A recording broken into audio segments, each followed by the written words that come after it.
So recently picked up a FDM 3D printer, and I've really been playing around with a bunch of like Warhammer minis, which is admittedly like the main reason why I got it. But the 3D printer, it like the sky is almost a ceiling for imagination of things you can actually do with this. So I'm trying to think of all kinds of useful little tools and stuff that I can make, or things that I can make that are on the low dollar item scale, but like something I don't have to buy all the time. It'd be great. And the first thing that came to mind was GPU brackets. Now, you might be able to recognize this style, which is like the little shaft, the screw, and then the lock screw. Now, if you notice, the lock screw is not on mine, but that's because the way the 3D print was, it left some boogers in the threads, and I would need a thread chaser. I don't have one at the house. It's in my toolbox at work. So I couldn't chase the threads. But anyway, I have blue filament, so I painted it white. And if it looks kind of shitty up close, it's because the paint I have is very garbage. Now, if you get real close to it, it doesn't really pass the sniff test, but at a distance, it looks completely fine. It's completely passable. And remember, it's like it was free.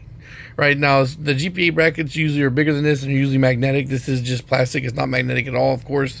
But it's free 99 versus 7 and change. Now 7 and change may not seem like a big deal, but if you're building computers on a regular and you want to have that to offer to somebody, well, at least now you can, and it doesn't cost me anything. So from now on, I'll be able to print GPU brackets. The only thing I would say is like get a chaser, so that way I can actually lock it in properly. But I put a level on here. It's completely leveled out. It's fine now. And also with the paint that I put on there, it kind of locks it in place anyway. And as long as you're not jostling the computer around all the time, it's not going to go anywhere. And I mean, even shaking it around like that, like it's not going to move. Like the only time that you have to worry about it moving is like if you're going to transport it. Like, and at that point, I would just take it the fuck out. Like don't even leave it in there. But yeah, so I guess the only thing I would say that I would change about this is I'm just going to get white filament and black filament and have that specifically set aside. And I'm just going to print out a whole bunch of them at one shot. They're like I think this one at this size only took me about 16 to 18 minutes to print it. And if that seems like a long time, well, I guess you're kind of don't really know much about 3D printing, because everything takes a long time with 3D printing.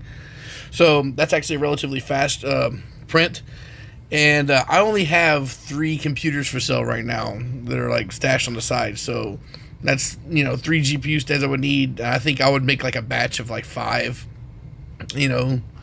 Take a chunk of the day, but like it would be plenty enough. Or I could just do one at a time as per them coming out. But I guess it depends. Now get some, like I said, get some black filament, some white filament, and just have some already set aside, so that way I don't have to worry about switching back and forth every time, depending on whether I need a white build or a black build. But the